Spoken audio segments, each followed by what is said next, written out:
Ulah sejumlah siswa di dalam ruang kelas di saat jam belajar direkam gurunya yang diduga kuat tidak berani menegur karena takut tersandung hukum.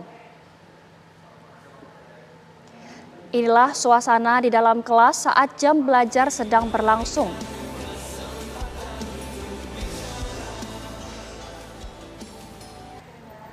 Dalam video yang berdurasi 17 detik tersebut terdapat keterangan dari yang mengunggah video yang isinya ingin menegur tapi takut dilaporkan polisi.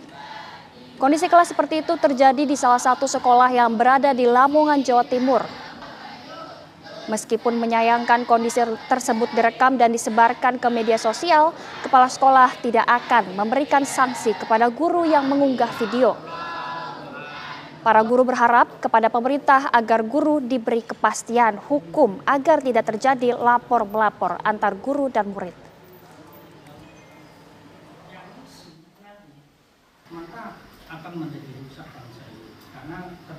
Nah, ini baru kebetulan untuk tahun ajaran ini baru ada 11 guru yang saya masuk di kelasnya.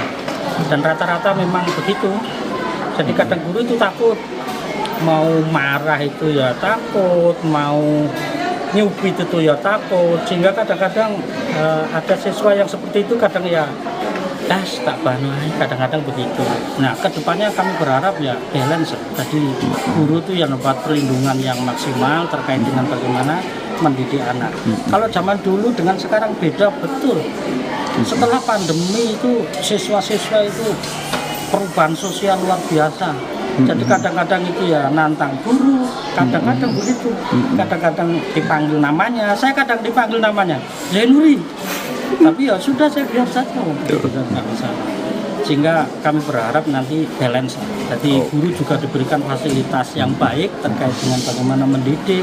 Jangan kemudian ditakut-takuti, dilapor sampai didenda. Kemarin ada yang ramai sampai didenda itu ya. Ya terus terang kami juga bagaimana ya nanti pola pendidikan bangsa ini.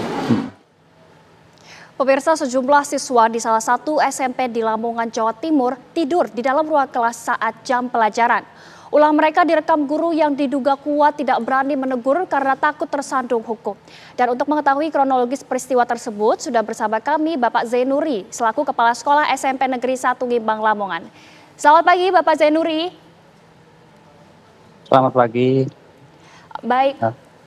Pak Zainuri, apakah sering Pak terjadi di sekolah Bapak ini di SMP Negeri 1 Ngimbang bahwa siswa-siswanya ini di saat jam pelajaran tidak belajar justru malah bermain atau tertidur di kelasnya? Ya, terima kasih. Jadi memang kejadian seperti itu kadang-kadang ya sering karena itu terutama jam-jam akhir ya. Jam-jam akhir itu mungkin karena anak sudah lelah, tetapi mayoritas insya Allah tidak. Jadi ada sebagian saja yang siswa yang memang mungkin karena psikologinya itu seperti itu kadang tidur, tapi ya mayoritas tidak lah. Kami terus terang tiap hari kan kami keliling di kelas, semua kelas kami keliling, rata-rata 4 kali saya keliling, sehingga itu hanya sebagian kecil yang kejadian seperti itu.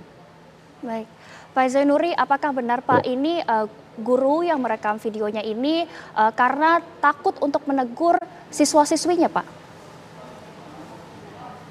Ya seperti itu, karena apalagi beberapa kejadian yang lalu kan ada yang dilaporkan, kemudian ada dapat sanksi, itu akhirnya Bapak Ibu guru juga kadang-kadang takut, mau marah, mau nyubit, mau bentak itu takut.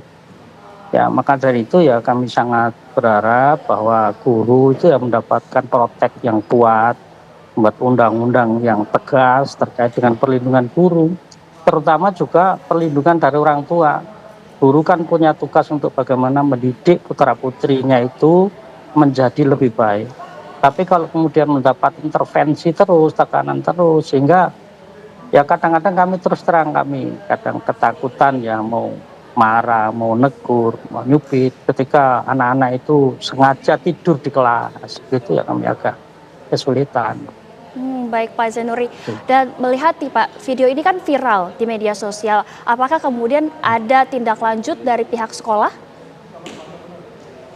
Ya, kami sudah panggil, membuat pernyataan, terkait dengan kejadian ini. Memang guru itu tugasnya kan tidak hanya mengajar. Kalau mengajar itu ya menyampaikan materi, anak tidur dibiarkan. Tapi tugas guru utama adalah bagaimana mendidik anak. Yang tidur ya otomatis harus dibangunkan untuk bagaimana bisa mengikuti kegiatan pembelajaran secara maksimal.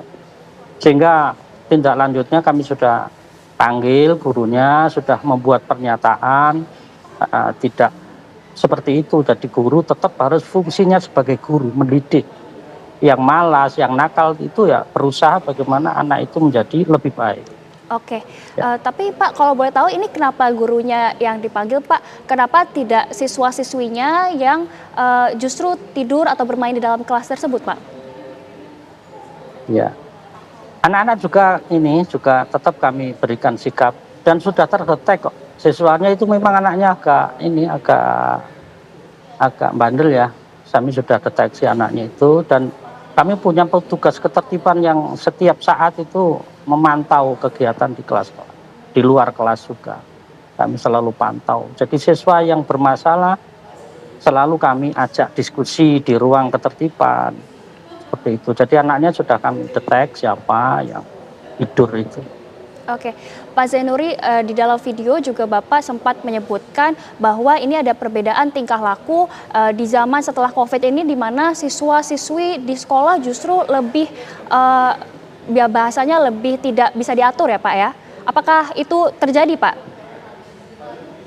Ya betul, kami merasakan betul-betul setelah pandemi global itu memang ada perubahan sosial yang luar biasa. Jadi mungkin zaman sebelum pandemi itu anak-anak itu masih bisa kita tertibkan dengan rapi. Tapi setelah pandemi ini memang perubahan sosial luar biasa, apalagi pengaruh gadget yang luar biasa. Sehingga tapi tetap kami berusaha untuk memberikan perlakuan-perlakuan terbaik. Tapi yang jelas bahwa ada perubahan yang signifikan. Ya, karakter anak itu jauh berbeda ketika sebelum pandemi dan setelah pandemi. Baik, Pak ini kan Ya. ada kebingungan pasti ya Pak, karena guru pasti juga ingin menegur muridnya, mendisiplinkan muridnya, tapi juga di satu sisi guru-guru juga takut akan yang sedang berlangsung akhir-akhir ini di mana guru-gurunya justru yang terkena jeratan hukum. Bapak sendiri melihatnya seperti apa Pak? Ya, ya memang jadi kita ini kadang tadi saya sampaikan memang ketakutan. Maka dari itu harus ada protek, ada perlindungan hukum yang kuat. Tapi tentu ada rambu-rambu yang pasti. Jadi kalau membuat sanksi seperti ini ya tidak kemudian dilaporkan. Awal saya sampaikan bahwa perlindungan itu perlindungan hukum kepada Bapak Ibu guru. Memang harus ada. Kemudian ada perlindungan dari orang tua.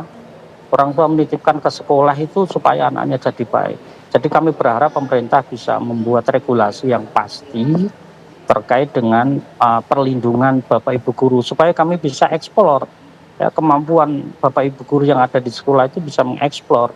Kalau dibuat batasi seperti ini kami akan menjadi sulit.